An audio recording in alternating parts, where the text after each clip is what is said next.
Hey, I'd like to welcome you to another episode of the Mission Matters Innovation Podcast, your source for all things innovation. My name is Adam Torres. You can follow me on Instagram at AskAdamTorres. Keep up with my book releases, book tour schedule, signings, all that other good stuff. Always love to connect with you there. And as always, if you'd like to apply to become a co-author of one of my upcoming books, just head on over to the website, missionmatters.com, and click on Become an Author to apply. All right, so today I have Noel Coleman on the line, and he's president of enterprise over at doctor.com. Noel, welcome to the show. Thanks a lot, Adam. Really great to be here.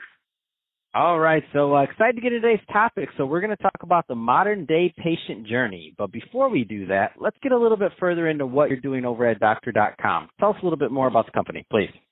Yeah, absolutely. So Doctor.com is an organization that started in 2012, and we really focus on helping healthcare organizations, be it individual providers to hospitals and health systems and even payers and pharma companies, really be able to understand and manage that modern-day patient journey, like you're talking about, across all of the different industries. We've seen that a lot of industries have begun to see a lot of transformation and innovation around how consumers will find them. So if you take the example of the travel industry, rather than somebody sitting down at their table and trying to call and figure out, Delta and Southwest and all of that, and then look at the hotels and trying to go to each website, a lot of times they go to aggregators, they go to marketplaces, whether it be a Travelocity or something like that. Healthcare has begun to see a lot of that happening as well, and patients being online and really looking for the information across multiple websites for pattern recognition for the data that they find. And what we do is help them be able to get their data inventory into a usable, scalable format, and then be able to manage that across all those marketplaces very easily from a central dashboard. Man, that's great, and ultimately, and it's a great transition, by the way, to the modern day patient journey, and all these benefits. What this boils down to is that you're enhancing that journey, so that when somebody needs care, they're getting it faster, they're getting it from the right provider, and they're getting it correctly. So I love it, and I always say when I see smart people like you and the other people at Doc.com working on stuff like this, I'm like, oh, this is awesome. Keep figuring out those problems because we're all aging, myself included, and we're gonna need this stuff soon if you don't already, right? Oh yeah, no. This year has been. I've had more experience with the health systems personally than ever in my life, so I'm very glad that I understand this world.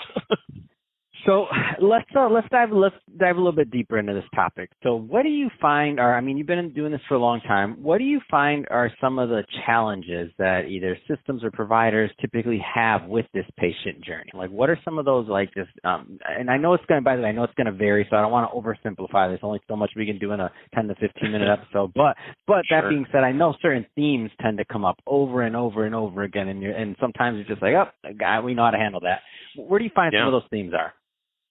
So I think a lot of it comes down to legacy. The change in healthcare tends to be slow. Healthcare has a slow change pace, and it's kind of built into its culture, and for a lot of really good reasons, right? If you're trying to change something clinically, you want to make sure that you've tested it, it works, it's highly reliable before you start doing it at scale. But the problem when it comes to how you run the organization from an innovation perspective or from a marketing perspective is that marketing and innovation needs to move much, much faster, and it needs to be a lot more agile.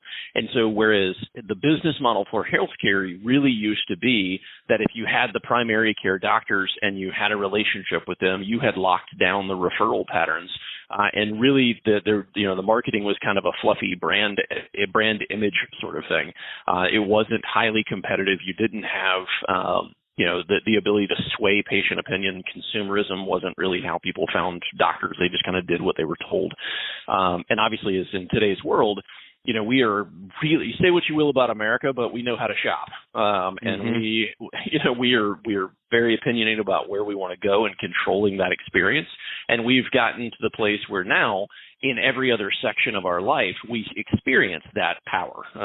Everything from travel to retail to any experience we have a high level of personalization and control over that, except when it comes to healthcare. And so what organizations are really kind of struggling with is that legacy mindset of moving slow and really kind of a centrally controlled, they tell patients what to do kind of mindset.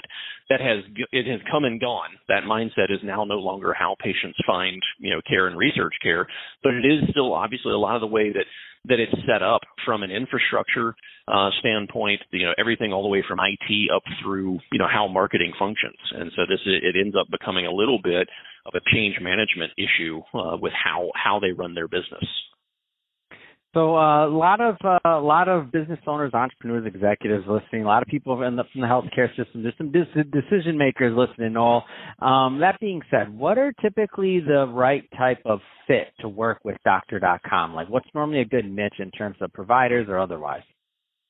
So there's from a perspective of who's a good fit for Doctor.com, really is going to focus on organizations that are beginning to take steps or have already begun taking steps towards digital transformation in how they market, in how they go about patient acquisition and managing that full life cycle for a patient.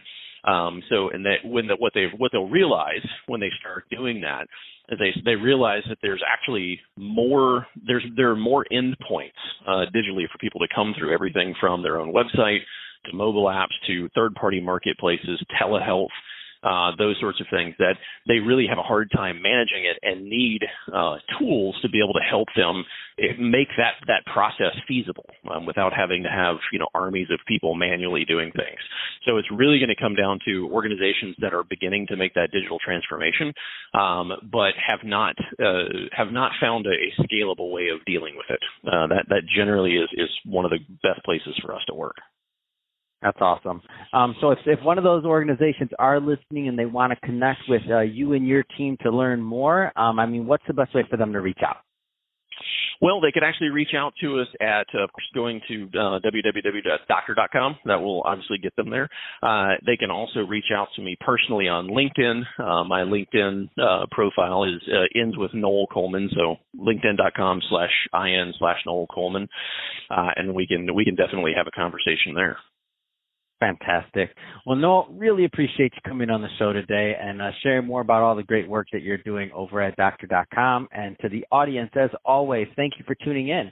Hope you got a lot of value out of this. If you did, don't forget to subscribe to the podcast, leave me a review on the Apple iTunes Store. And if you're watching this on our YouTube channel, Mission Matters Innovation, definitely give us a subscribe there, but also leave us some comments on the video. Love to know what kind of projects and things that you're working on. And Noel, thanks again for coming on the show. Absolutely, Adam. Thank you very much. It was fun.